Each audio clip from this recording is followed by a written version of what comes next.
Doctor Fahmida খাতুনের একটা লেখাতেও আছে যে বিশ্বব্যাংকের অনুযায়ী আপনি 3.6% বা এর বেশিও আপনি রাখতে পারেন ঘাটতি বাজেট।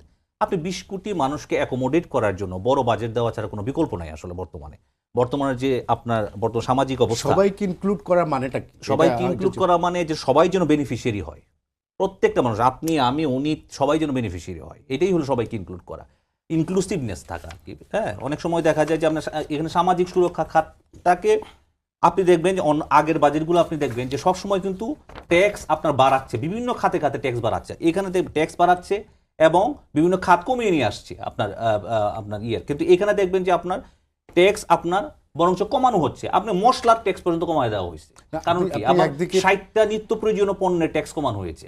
এটার ইফেক্ট তো আস্তে আস্তে পড়বে বাজারে, তাই না? 60 ধান চাল গম সবকিছু উৎসে কর কমানো হয়েছে, এগুলো ইফেক্ট আসবে। আমি একটু ঋণের ব্যাপারটা বলি যে 1,18,000 টাকা গত বছর ঋণ নিয়েছে অর্থমন্ত্রী, সেটাকে কমিয়ে নিয়ে আসার চেষ্টা করতেছেন।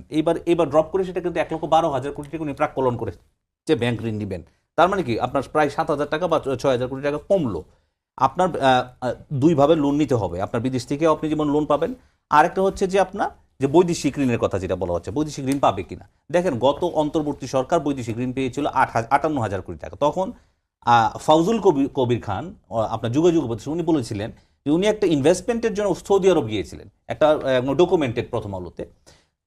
তারপর সৌদি আরবের গভর্নমেন্ট বলছে, সরকার বলতেছে তোমরা যেহেতু অন্তর্বর্তী সরকার, তোমরা যেহেতু ইলেক্টেড না, তোমাদেরকে আমরা এফডিআই দিব না, আমরা এফডিআই রাজনৈতিক সরকারকে দিব।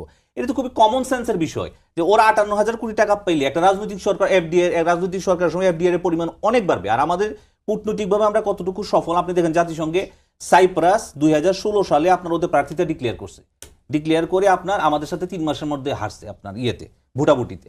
আমরা পাইছি 99 ভোট, ওরা পাইছে 91 ভোট, রাইট? এরকম কিছু একটা। তো সুতরাং এখানে সরকারের অবশ্যই আপনার নিজস্ব একটা সক্ষমতার বিষয় আছে, এবং রাজনৈতিক সরকারের সক্ষমতা কিন্তু অন্য যে কোনো সরকারের সক্ষমতা থেকে অনেক বেশি থাকে এফডিআই আপনার আকর্ষণ করার জন্য।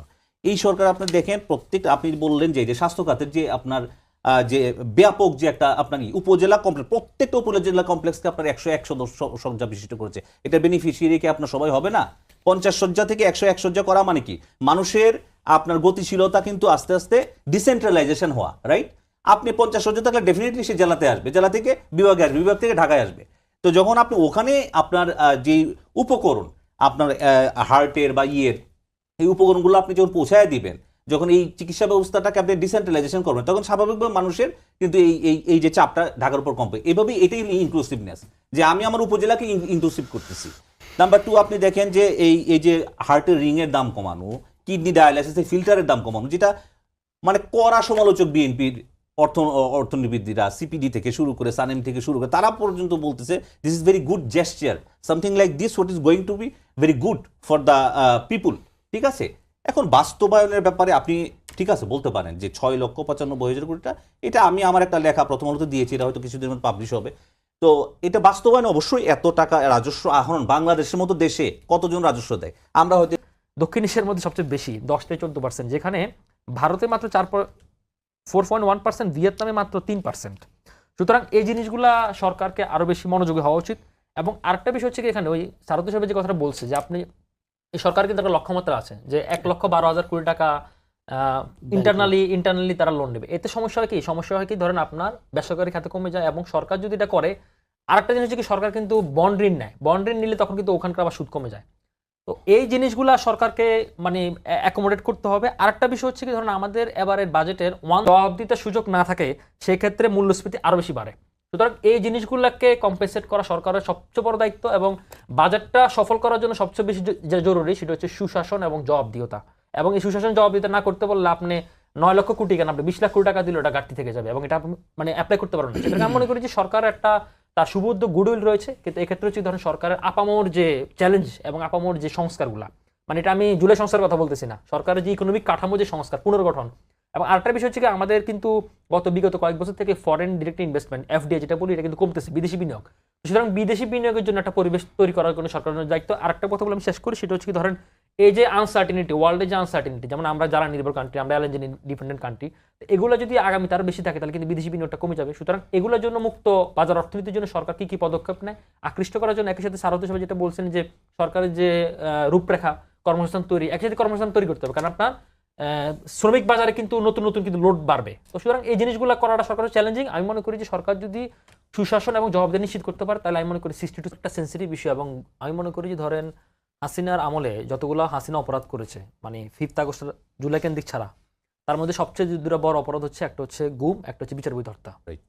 এবং সেখানে আপনি দেখেন এই গুম এত বড় একটা সেন্সিটিভ জিনিস, এই গুমের আজকের মাননীয় স্বরাষ্ট্রমন্ত্রী যিনি এটার একটা ভিকটিম, এবং গুম জিনিসটাকে এত একটা ফানি জিনিস বানাই ফেলছে ওরা। আপনি দেখেন যে জিসান আলমের কথা বলছে, সে জিসান আলম কিন্তু বিধবা নারীকে ধর্ষণ এবং সন্তান নষ্ট করার কারণে আত্মগোপনে গেলেন। Right. আয়শা বললো এটা প্রমাণিত, মামলা হলো উল্টা। আরো জামাতে আমির করলো কি, উনি ফেসবুকে একটা পোস্ট মেরে দিল, উনি জামাতের আমির, বিরোধী দলের নেতা, কাগজ কলমে বিরোধী দলের নেতা, অফিসিয়ালি বিরোধী দলের নেতা, প্র্যাকটিক্যালি করছে কিনা আমি জানি না, প্র্যাকটিক্যালি বিরোধী দল হতে পারছে কিনা সেটা অন্য আলাপ।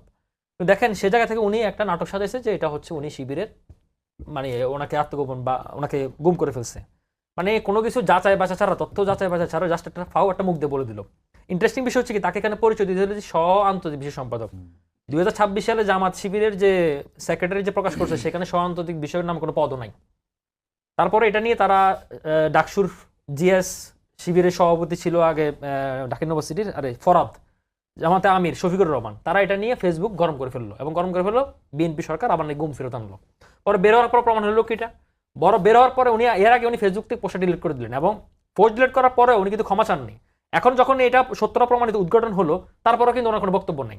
ইন্টারেস্টিং বিষয়, আপনারা খেয়াল করে দেখেন এই লোকটার আসলে কোনো লজ্জা শরম নাই। কিছুদিন আগে উনি গাজীপুরে দেখবেন এরকম লোক ওই প্রেমিকার সাথে হয়ে গেছে, উনি বলছে অপহরণ করে ফেলছে। এখন এই যে জিনিসগুলোকে নিয়ে একটা মকারি করেন আপনারা, মকারি করলে